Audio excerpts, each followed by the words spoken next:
My wife? She's drop-dead gorgeous. Seriously, even A-list celebrities would look plain standing next to her. The phrase angelic beauty must have been coined just for her. You might wonder why she isn't an actress. That's because she wouldn't stoop to it. She's from one of America's wealthiest old money families, with assets in the billions, influential across the globe. Lately, though, she's been incredibly stressed out because I'm trying to divorce her. At first, a lot of people try to talk me out of it. Dude, you can't even call this living off her. This is like being fed gourmet, pureed food. Safe, nutritious, easy on the stomach, and perfectly digestible. Isn't that the dream? Then I told them why, and they all looked at me with pity, patted my shoulder in sympathy, and then clammed up. When my wife, Isabella Montgomery, was 23, the pillar of the Montgomery family, her grandfather, fell gravely ill. It was clear he didn't have long. His biggest worry was that his most beloved granddaughter hadn't ever had a boyfriend. If he could just see her married, he'd be able to pass on peacefully. Isabella had never dated anyone in her life. There were even rumors she was a lesbian. She was universally known as the Ice Queen. Don't let her cold demeanor towards everyone, including her own parents, fool you. She was exceptionally devoted to the grandfather who had always doted on her. While other little girls were still clinging to their parents, she was already attending business meetings and high society galas with her folks.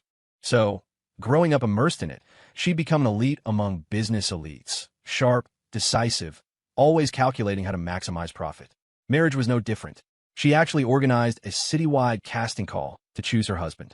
In her mind, emotions didn't factor in. For anything, you just picked the best available option. My roommate insisted on dragging me along with him. I told him I already had a girlfriend.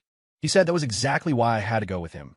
Otherwise, a tall, handsome, well-built, sunny guy like me, he'd have to be crazy to bring me to a husband audition to steal his thunder. Actually, it wasn't just my height and good looks. My 148 IQ was what I was truly proud of. I wasn't even out of college yet, and I was already discussing research topics and participating in experiments with my professors. Holy cow, the casting call was packed. I spotted several top pop idols and young heartthrobs, some rugged types, others more delicate. I glanced at my rather unremarkable roommate beside me. Are you sure you want to set yourself up for humiliation? He just shrugged. How will I know if I don't try? What if she's into my type? I just love your shameless and, your never give up attitude. I rolled my eyes at him and headed straight for the high-end buffet. See? That's my high IQ at work. Fill up on the expensive seafood I couldn't normally afford, then see if there were any freebies or gift bags to snag. Might as well not leave empty-handed. I didn't give a damn about the actual selection. The guys here were either one in a million types from prominent families or exceptionally talented and good-looking. My roommate's family was modestly well off, barely entry-level. He didn't tick any of the other boxes. His chances of getting picked were slimmer than getting struck by lightning walking down the street. By the time I'd eaten my fill, the first round was over. The host announced that the Montgomery family had been observing from above and had already made their initial cuts.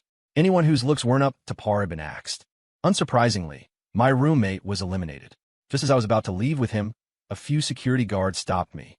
"Excuse me, sir, you've been selected. You can't leave until the second round results are out."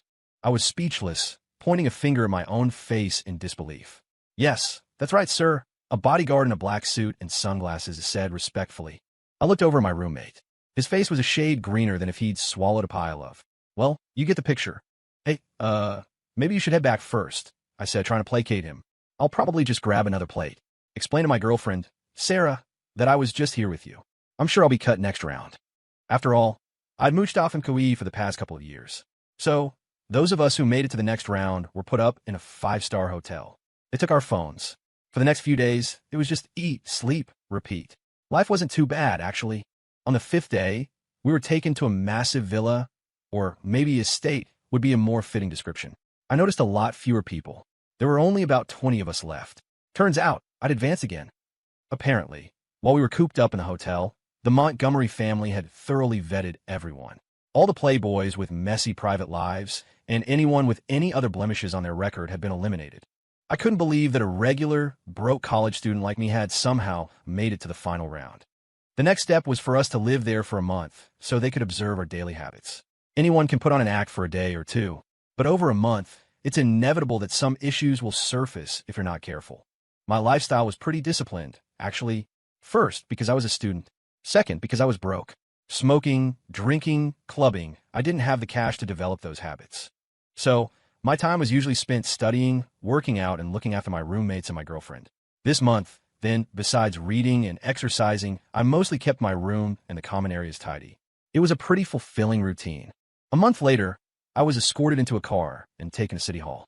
Isabella Montgomery was waiting there. She grabbed my arm and started pulling me inside, not a hint of unfamiliarity about her. What's going on? I stammered, completely bewildered. Congratulations. You've been selected. We're registering our marriage right now. Isabella spoke without a trace of emotion, her pace unwavering as she dragged me further in. Are you kidding me? I have a girlfriend. I only came here with my friend in the first place. You've made a mistake. I stumbled along, yanking my arm free. She handed me a smartphone. You don't have a girlfriend anymore, and you won't need any friends from now on. You can also drop those research projects at school. In the future, just stay home and be a good, dutiful husband. I opened the video on the phone she gave me. It was Sarah, my girlfriend, standing next to a famous male pop star. Ethan, let's break up. I'm with him now, she said, gesturing to the pop star. Ms. Montgomery also gave me a lot of money, and she promised to help launch my career. Then she and the pop star wrapped their arms around each other and started making out passionately. I glared at Isabella, furious. What are you glaring at? Am I not 1,000 times better than her? I have to admit, her presence was formidable, intimidating me into obediently going through with a marriage certificate. Everyone envied the lavish life I was about to step into, but for me, it felt more like being locked in a cage. After getting the marriage certificate, while her grandfather was still lucid, we had a grand wedding. On our wedding night, I discovered she had a severe case of mysophobia. First, she subjected me to a full-body disinfection, then a steam session, and finally, she meticulously scrubbed me down with a brush from head to toe before she'd let me near her. Furthermore, if my hand touched anything else, I couldn't touch her again. Throughout the entire act of intimacy, that hand had to be held high up, far away from her body. Initially, I was very interested in her perfect figure and angelic face, but after all her fussing, I lost all interest. The very next day, she brought in gourmet chefs, one specializing in French cuisine and another in Italian, to teach me how to cook. No honeymoon after the wedding, I could let that slide. But me, a genius with a 148 IQ, you want me to learn to cook? Soon, I had mastered fine cooking. Then it was landscape design and maintenance, hairstyling and makeup artistry, winemaking and sommelier skills, high-fashion wardrobe management and care, full-body massage therapy, pet care and training, advanced driving and auto mechanics, and then kickboxing, taekwondo, Brazilian jiu-jitsu, boxing. Was she planning on giving all the household staff, bodyguards, and the butler a permanent vacation now that I was here? Once, Isabella took me to a cocktail party where I saw a world MMA champion. I actually felt an urge to go up and spar with him. At that moment, I felt terrifyingly strong. Life over the past 5 years of marriage had been well-packed. From waking up to make her breakfast, right through to our nightly homework at midnight. Afterward, I still had to clean up the battlefield. She hated a messy bed. In our second and fourth years, we had 2 sons. Before they were even a month old, they were taken to the main family estate to be raised. I only got to see them on holidays, and when they did see me, they looked at me like I was a stranger, less familiar to them than one of the nannies. One day, with her usual detached expression, she said to me, "Haven't you always wanted to work at the company? The head of urban planning is coming to the office today for a consultation. You'll be in charge of receiving her." I'd met this head she was talking about. A woman built like a linebacker, 6 feet tall, with a fierce, fleshy face. It was at another party. She'd had a bit too much to drink and latched onto me the moment she saw me. Back then, I hadn't started training in all those martial arts, and I was momentarily at a disadvantage. She took quite a few liberties. Isabella had been standing right there, watching it all as if I were a complete stranger. Today, she wanted me to entertain her. Well, now I could settle some scores. Perhaps sensing the fury in my eyes, Isabella added, "You absolutely must ensure she's well taken care of. If she decides to zone the land next to our real estate projects for something that increases property values, it's just a word from her." With that, she drove me to the most exclusive restaurant in town. Then, ignoring the way the female official's eyes lit up when she saw me, Isabella just said she had other business and left without a backward glance. But I wasn't a lamb to the slaughter anymore. Actually, this woman was pretty straightforward. I threw an arm around her shoulder and called her sis. "Long time no see. I miss you like crazy. Tonight, if one of us isn't under the table, we're not real friends." She blinked, then burst out laughing. "Anything else? Maybe not. But if it's drinking, I'll let you call him back up. Now if you say that, I can't just back down." And just like that, we each polished off a bottle of whiskey and 2 bottles of red wine. We both ended up under the table. When I woke up at home the next morning, the first thing I saw was Isabella, her face a thundercloud. What happened with you yesterday? How did you get a department head that drunk?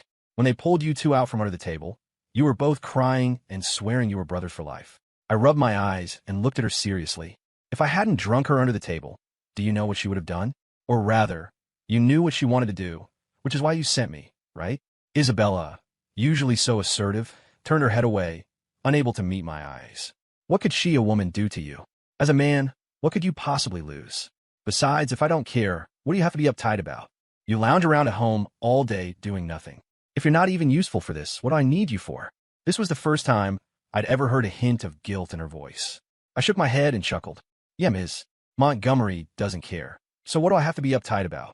I'm up at 6 every morning and busy until midnight. Is that your definition of doing nothing? Perhaps because I'd never spoken harshly to her before, she glared at me defiantly. You're doing the work of maids, nannies, and bodyguards at home. Don't you see how much money I give you? How many gifts, how many luxury cars I buy for you? You give me all that money, but don't let me buy anything. All those luxury cars, but you don't let me go out. What's the difference between giving them to me and not? All right. I see I've been too good to you. You've forgotten your place in this family. Today, you stay home and reflect on yourself.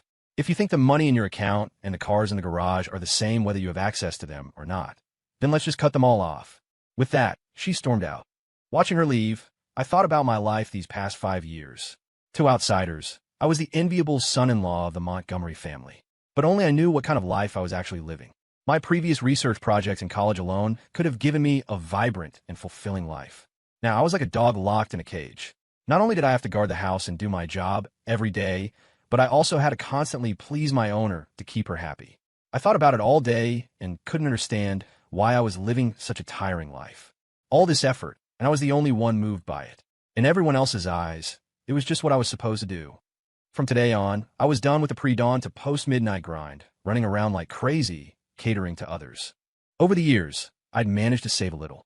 I bought a regular car and started going out early and coming home late. I was either drinking with friends I hadn't seen in years, or going fishing, or playing some ball. By the time I got home each day, Isabella would already be asleep. Her schedule was meticulously organized. She was a very self-disciplined, tough woman. I didn't want to disturb her, so I started sleeping in a separate room. Once I come to terms with certain things, my whole demeanor changed. I was no longer the person constantly rushing, practically jogging everywhere, because there was never enough time. Now, I was much more cheerful and outgoing. The smile I'd lost had returned to my face. I got in touch with my old professors and told them I wanted to come back and continue working on research projects with them. They were thrilled and readily agreed, knowing my capabilities. After about a month of this comfortable new routine, I came home late one night and saw Isabella still sitting on the sofa. Usually, she'd be asleep by this time. Even the household staff had already retired. I saw her and said, "Still up?" without pausing on my way to my room. "Haven't you had enough of your tantrum? You're out early and back late every day. Do you think this house is a hotel? Do you even see me as your wife anymore?" As she spoke, her chest heaved dramatically, as if she'd suffered some terrible injustice. I ignored her, opened my door, and went straight in my room. As I expected, Isabella didn't follow me or press the issue. For someone as proud as her, speaking up first was already a huge concession. The next few days were incredibly busy at the university lab, so I just started staying in a dorm room on campus. The first night, I didn't come home. I was jolted awake early the next morning by my phone ringing. Groggy, I answered. It was Isabella. Though her tone was calm, I could hear her heavy breathing. "Well, you're certainly getting bold, aren't you? Now you dare to stay out all night. Are you calling about something important? I'm really busy right now. I don't have time for pointless arguments. How dare you speak to me with that tit? Seriously, what the hell is wrong with you?" I hung up. So what if the Montgomery family had connections everywhere? I was at a top-tier research university, and many of the lab's projects were federally funded key initiatives. So, right now, I wasn't worried about what she might try to do. Once awakened, I couldn't fall back asleep. I got washed up and went downstairs, planning to grab breakfast before heading to the lab. As soon as I got downstairs, I saw Isabella waiting there. I pretended not to see her, looked down, and tried to slip away around the other side. I hadn't taken more than a few steps before Isabella grabbed my wrist.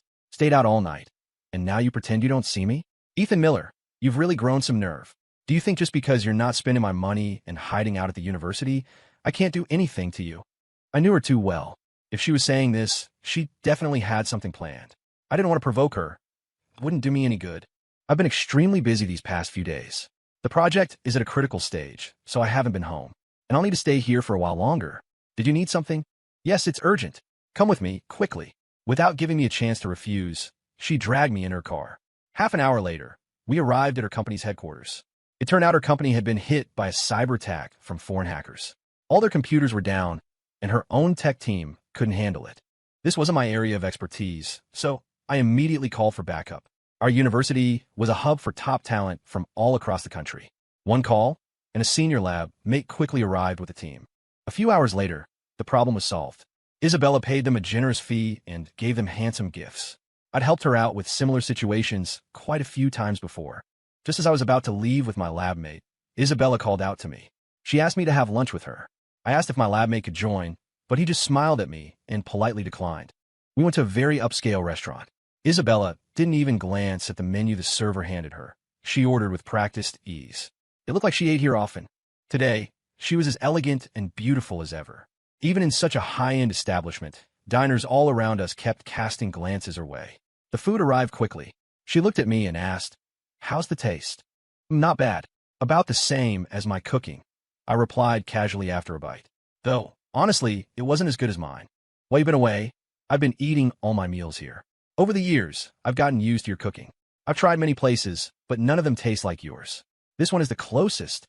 Her voice was uncharacteristically gentle. I didn't respond, just kept eating the food in front of me. I hadn't had breakfast and was starving. Seeing my lack of reaction, she put down her chopsticks and wiped her mouth, having barely touched her food. "I'm telling you, you'd better quit while you're ahead. My patience is limited." "Ms. Montgomery, what exactly am I ahead on? I did you a huge favor, and buying me lunch is quitting while I'm ahead? Your generosity isn't exactly overwhelming, is it? You weren't like this before." This was the second time I talked back to her, and she was so angry she was tripping over her words. "I can live without spending your money or using your things. But can't you just let me live like a normal person? I don't want to live another day like I used to." She was a smart woman. I didn't need to spell it out. But she still rejected me, her expression blank. "No, the Montgomery family has its rules. If people found out you were staying out all night and working outside, where would our family's reputation be?" She stood up and gave me a cool, indifferent look. "I'll give you 3 days. Get everything sorted and come home obediently. Otherwise," she didn't finish, but it definitely wouldn't be anything good for my physical or mental well-being. Watching her leave, I didn't take her words to heart. I wasn't easily scared. I'd just stay at the university for the next few days. What could she do? I really didn't believe she'd dare to barge in and drag me out. After lunch, I went to buy some daily necessities to take back to the dorm, since I rarely had time to go out. 3 days passed in a flash. I was so engrossed in the lab work that I hadn't given her ultimatum a second thought. One day at lunch, the senior lab mate who had helped me at Isabella's company rushed into my office, looking frantic. "Ethan, bro, I need a huge favor. My niece just called me. Said she got hurt playing at a construction site. I can't get away right now. Do you think you could?" We had a good relationship, so I agreed without much thought. He gave me the location, and I put it into my GPS. As I got closer, something felt off. It was a derelict complex of abandoned buildings. All around were dilapidated structures, their doors and windows already stripped for anything valuable. What would a little girl be doing playing here by herself? This isn't right. I need to get out of here. I just made up my mind and turned to leave when suddenly a dozen burly men surrounded me, slowly closing in. "Mr. Miller, Ms. Montgomery requests your presence. Come on, you two have had your little spat for a few days, that's enough. You can't just not come home, right?" The speaker was Vic the Bull Bronson, Isabella's head of security. He was a mountain of man, built like a brick outhouse, with a thick neck and a face full of mean-looking muscle. "All right, tell her I'll be home tonight. Tell her to be home for dinner. I'll pick up some of her favorite dishes. Haven't seen her in a few days. I actually kind of miss her." Ha! I tried to laugh it off, but the grim faces around me showed no one was buying it. "Mr. Miller, we all know you're smart, but you can't treat us all like idiots. Either you come with us, or we take you. Your choice." With a nod, he signaled the others to advance on me. These bodyguards were just like Isabella, absolutely no patience. I took off my jacket, loosened my arms and legs, and got into a fighting stance. Well, looks like Mr. Miller wants to spar with us. All right, boys, let's play with him. Ms. Montgomery said, just don't hurt him too badly. Get him, boys. At Bronson's command, the others moved in. All those martial arts I'd learned weren't just for show. Taking down these security guards was almost too easy. As a chorus of pained cries filled the air, Bronson, whose face I'd already pummeled into a swollen mess, looked increasingly furious. He hurriedly called Isabella. When he hung up, there was a new confidence in his eyes. All right, boys, Miss Montgomery has new orders. As long as we don't kill him, it's fine. The main thing is to bring him back. The moment he finished speaking, everyone drew expandable batons from their waists. This just got a lot harder. Every time I threw a punch or a kick, several batons would crash down on my limbs. After a few exchanges, I could barely move. Stop. I'll go back with you. Discretion is the better part of valor, right? I didn't expect that scumbag Bronson to have gotten so riled up by me fighting back. They were used to throwing their weight around under the Montgomery name. When had they ever taken a beating? In your dreams, Ms. Montgomery said he needs to be taught a lesson. Boys, don't stop. Keep hitting him. In the end, they broke both my arms and then dragged me back. When I got home, Isabella wasn't there. Bronson must have reported the situation to her. The moment I walked in the door, the Montgomery family's private medical team was already waiting. My injuries were quickly treated, and my arms were put in casts. Their recommendation was 3 months of quiet recuperation at home, no strenuous activity. Then they assigned a young nurse to look after me. When Isabella came home that evening and saw me lying in bed, maybe my eyes were playing tricks on me, but I thought I saw a flicker of pain in her expression. It vanished in the blink of an eye. I guess I was mistaken. I warned you, but you didn't listen. When they came to bring you back, you resisted. If you don't learn your lesson the hard way, you'll never behave. With that, she handed the insulated container she was carrying to the young nurse. This is a nutritional meal I ordered for you from that hotel. It's best to eat light while you're injured. You can feed it to him. The young nurse took it, opened it, and began feeding me spoonful by spoonful. I was completely disillusioned with Isabella now. I looked at her like she was a stranger. For now, the priority was to recover, so I didn't make a fuss and ate everything. Isabella stayed by my side the whole time, watching, but I didn't give her a single glance. Seeing my coldness, she didn't say anything more to provoke me, just told the young nurse to take good care of me and left. The young nurse's name was Sophie Clark. She had just been hired by the Montgomery family this year. She was tall, but with a very innocent and pure face, the kind of face that reminded every man of his first love. Once the anesthetic wore off, my arms throbbed with excruciating pain. But seeing her pure face and sweet smile, I felt the pain lessen a bit. Sophie was an excellent caregiver. Not only was she beautiful, but her voice was also lovely. Combined with her youthfulness, she exuded a special kind of vitality. Because my hands were immobile, she had a sponge bathe me, feed me, and help with everything else I couldn't do. I found that we had a lot to talk about, and I could always make her laugh with delight. It's a dangerous game, comparing people. One person takes meticulous care of you and talks with you endlessly every day. The other, you cater to her every need day in and day out, and she looks at you like you owe her $1 million. This comparison made my heart ache. My wife of 6 years was less caring and understanding than a young nurse. Now, every day when Isabella came home, she would bring me a small gift. Small, but still quite valuable. I just pretended not to see them and didn't want to say a single word to her. One afternoon, I had just woken up from a nap and felt someone massaging my shoulders. I naturally assumed it was Sophie. Sophie, what do you want for dinner tonight? My right hand is recovering well. For my grand return to the kitchen, I'll cook for you. After a moment with no response, the pressure of the massage on my shoulders increased. Why aren't you saying anything, Sophie? Is something wrong? How about this? You rest for a bit. I'll go whip up something delicious, and then this afternoon, I'll take you to the aquarium. How about that? With that, I swung my legs over the side of the bed. When I saw who was actually beside me, I was so startled I almost lost my footing. I tried to steady myself as naturally as possible. What are you doing home in the middle of the day? Even to my own ears, my voice sounded shaky. The person massaging me was none other than my wife, Isabella. Her face was grim, and her eyes seemed to have something shiny in them. It probably wasn't tears. I'd only seen her cry once, at her beloved grandfather's funeral. What? Am I interrupting something? Sophie, you say her name so affectionately. Isabella's face was so dark it looked like it was about to drip water. She clenched her fists, looking like someone was about to have a very bad day. Since it had come to this, I figured I might as well go all in. Both my arms were broken by my wife's people, and nobody cared, nobody asked. She's the only one who's shown me any concern. What's wrong with me being nice to her? Then I looked her straight in the eye and said seriously, Isabella, I'm truly sick of this life. Let's get a divorce. Hearing this, Isabella's mind went blank, as if struck by lightning. It wasn't that she couldn't live without me, but she was simply shocked that I was the one initiating the divorce. After a long pause, she finally spoke. You want to divorce me for a little nurse? What does she have that I don't? Isabella finally cracked. She yelled at me, her usual proud, strong self, who always demanded not to lose to anyone, was shattered. Today, her husband wanted to divorce her for a nurse. This was the biggest blow to her. I slowly walked over to her.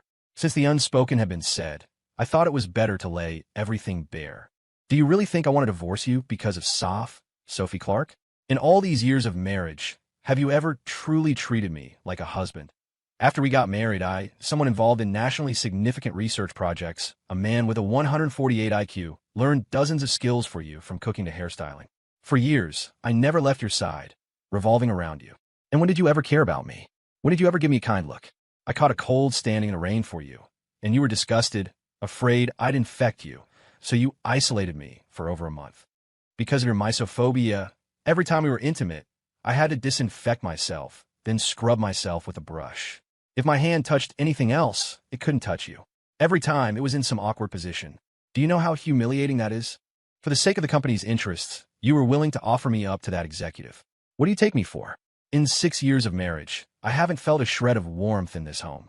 I was just upset and went out to clear my head, and you had people break both my arms with batons. I'm scared, Isabella. I'm really scared.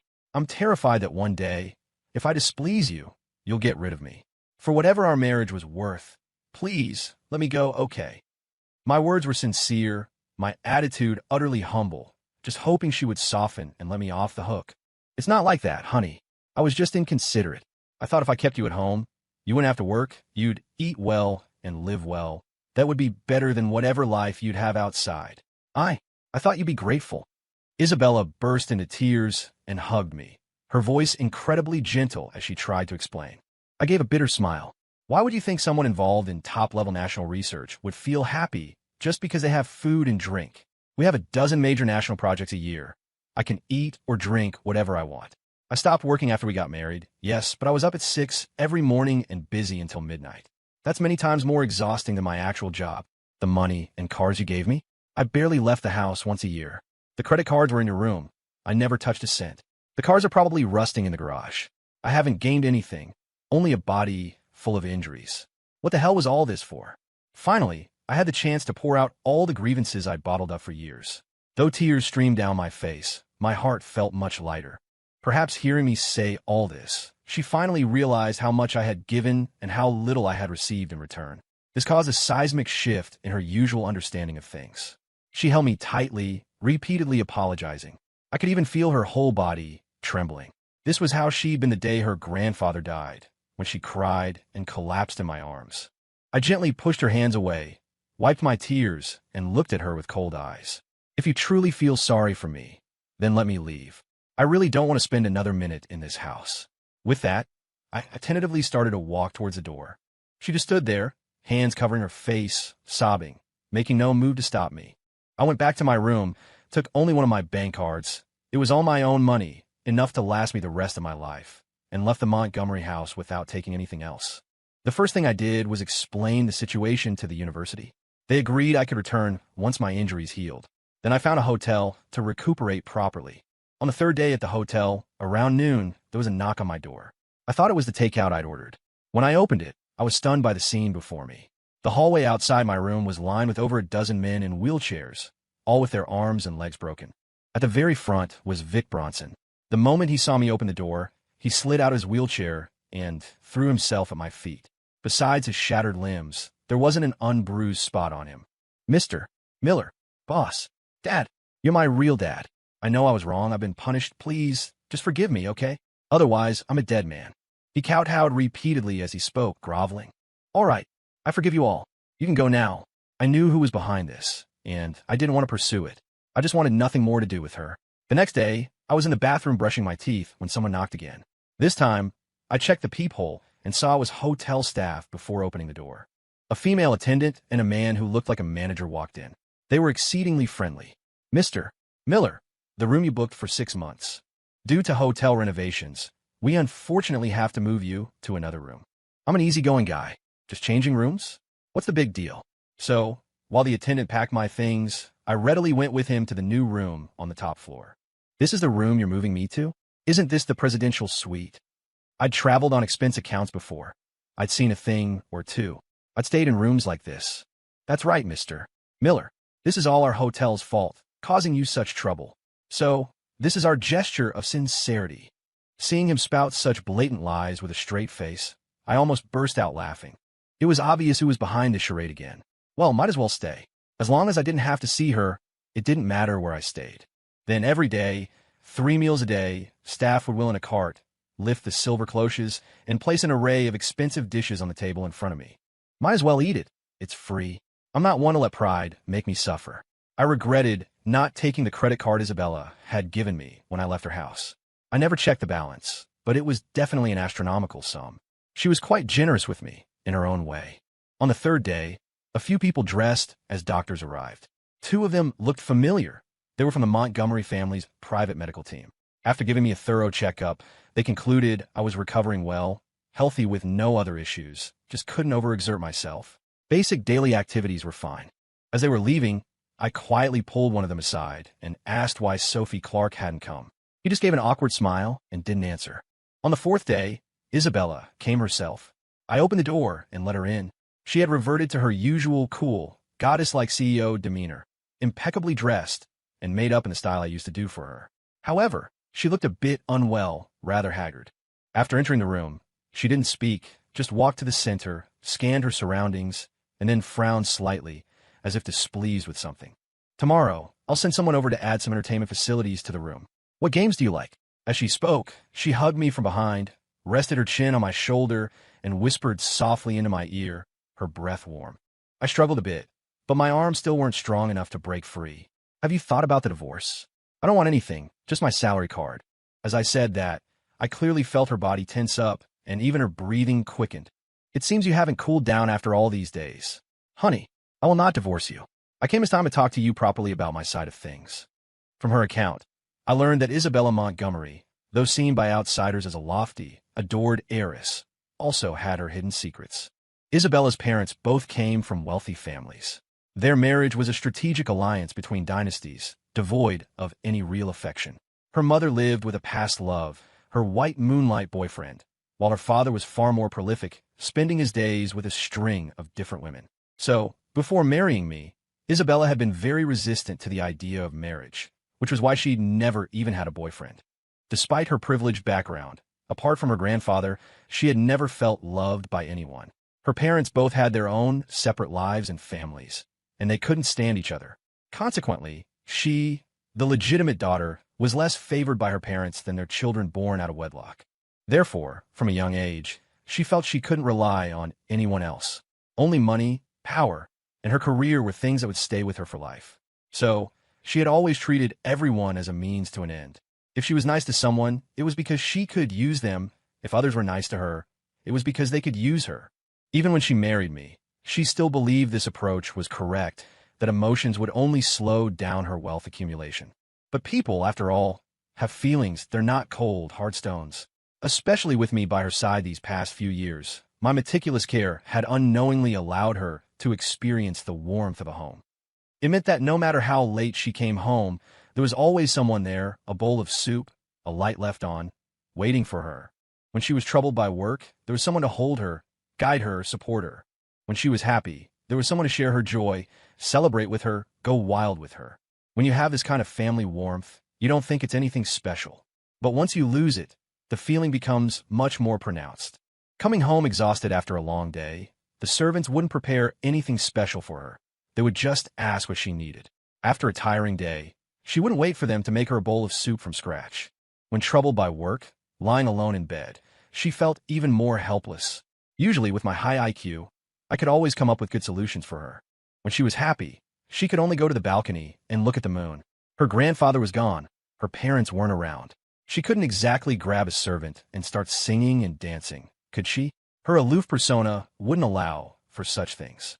So, when I wasn't around, not a day went by when she didn't think about my good qualities.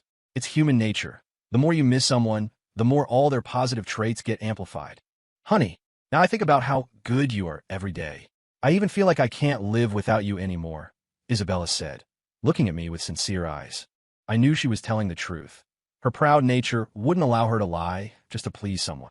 But after hearing her out, not only was I not moved, I still looked at her with a cold expression.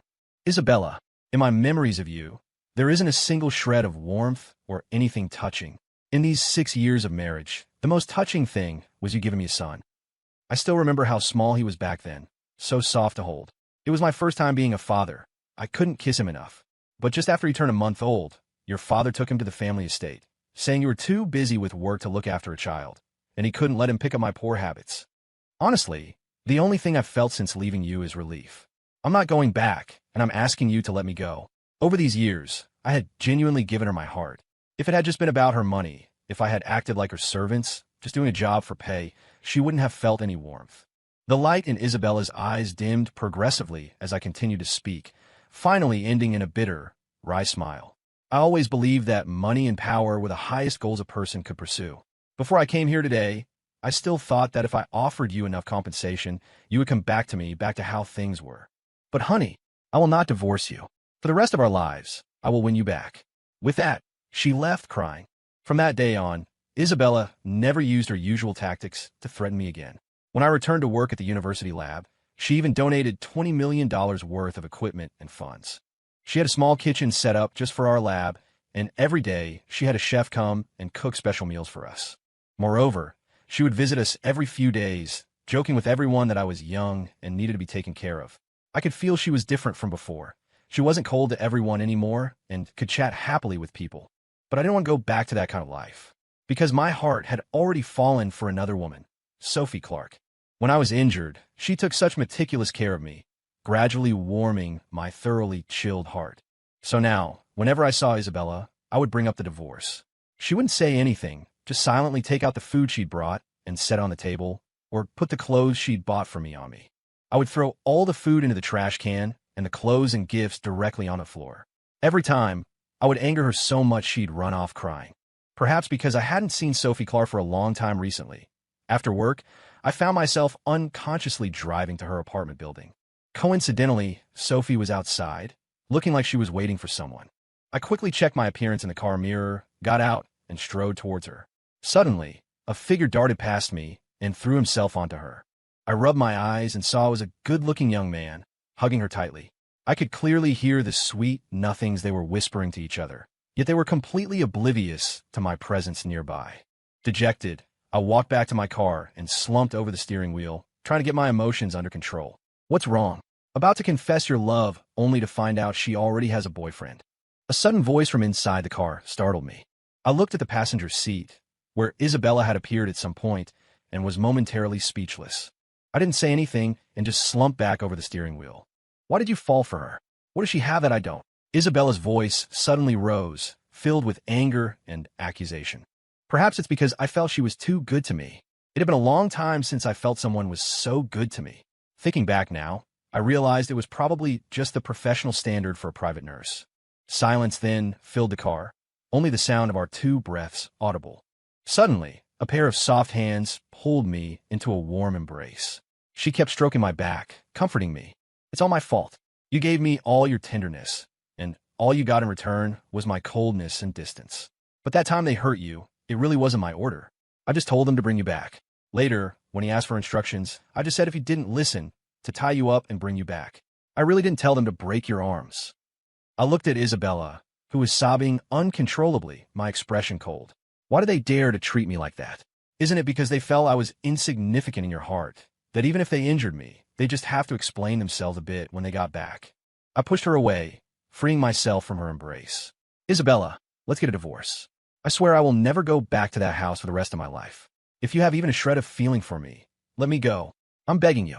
She turned away, her expression hidden, and just threw out a sentence. If you want a divorce, it'll be over my dead body. Then she left. For the next few days, I was in a daze. The lab supervisor noticed I wasn't myself and gave me a few more days off. After sleeping in a hotel for a few days, my spirits finally improved a bit.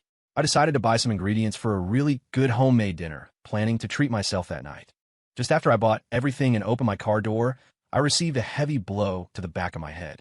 When I woke up, I found myself on the rooftop of an abandoned building. It turned out to be Vic Bronson and his cronies, the ones Isabella had fired after they broke my limbs. They had kidnapped me. I must have been beaten severely while I was unconscious. My whole body ached, but I wasn't tied up. I could still move freely. Luckily, they hadn't noticed I was awake. I continued to feign unconsciousness, partly to look for an opportunity and partly to recover a bit. I was still very dizzy and had to force myself to stay as clear-headed as possible. Hey, Ms. Montgomery, hello. Ha ha ha. Thanks to you, I'm not much of a person or a ghost these days. Hey, don't hang up so fast. Of course I have something. My life has been pretty tight since you had my arms and legs broken. I was wondering if Ms. Montgomery could spare some. Of course, I'm not asking for your money for free. I have something to trade. Your husband is in my hands right now. I've sent you the photos. Don't rush. As long as you give me the money, I won't do anything to him. 100 million in cash. You have to come alone. If you call the police or bring anyone, just wait to collect your husband's corpse. With that, Bronson hung up. In less than an hour, Isabella arrived by car. She came to the rooftop alone. Bronson, you've got a lot of nerve, kidnapping someone close to me. Do you know what the consequences will be? I kept my eyes closed, so I couldn't see her expression, but I could hear the fury in her voice. It was trembling. Ha ha ha. I can barely afford to eat anymore. Do I care about consequences? Who made us like this? I followed you for so many years, always loyal. Wasn't it just an accident that I broke his arms? You showed no mercy and wanted to wipe us out. Loyal? I told you to bring him back, said not to hurt him, but you thugs went all out on my husband. The fact that I let you live was already showing you mercy. Let my husband go with me this time, and I can let bygones be bygones. The money you want is in the car. You can go down and drive it away. I'll call for someone to pick me up in half an hour. A lewd laugh. We'll take the money, and we'll take you too. The angelic Ms. Montgomery, if you service us brothers well today, maybe I'll even leave you two with intact corpses. Get her, boys. You dare? I won't let you get away with this. I'll let go of me. Get your filthy hands off me. I couldn't listen anymore. I opened my eyes, scanned my surroundings, picked up an expandable baton from the ground, and brought it down hard on Bronson's bald head. His skin split open instantly, and with a grunt, he collapsed. The remaining lackeys were either kicked off the building or had their heads bashed in during the fight. Anyway, each one ended up worse than the last. After finishing them off, I pulled the terrified, collapsed Isabella into my arms, comforting her softly. Once she calmed down a bit, I carried her to the car and drove back. The police arrived at the scene shortly after. After settling her in, I went to the police station to give a statement. When I saw Isabella again at home, she had completely recovered and had even cooked a large spread of dishes. Honey, wash your hands. It's time for dinner. I stared at her blankly. When did you learn to cook? These few months you weren't here, I also learned to cook, hairstyling, makeup. Now, can I take care of you, okay? She stared at me intently, full of anticipation. I didn't answer her. How could you go there alone just now? Those were animals, a bunch of desperate thugs. Did you even think about the consequences before you went? She placed a large shrimp, my favorite, on my plate and said softly, I didn't think about the consequences of me going, but I knew I couldn't bear the consequences of me not going. I really can't lose you again. You're the only person in this world who can make me feel warm. These days without you, I went back to that cold, icy world. Honey, don't leave me, please. I really can't live without you. I hugged her back, tears unknowingly streaming down my cheeks. That night, when we went to bed, she said she wanted to have another child with me. My hand reflexively reached for the disinfectant, but she snatched it away and threw it in the trash. That night, I learned how liberating it could be to let go. Although my life before hadn't been very happy, from now on, Isabella and I would live happily ever after. The end.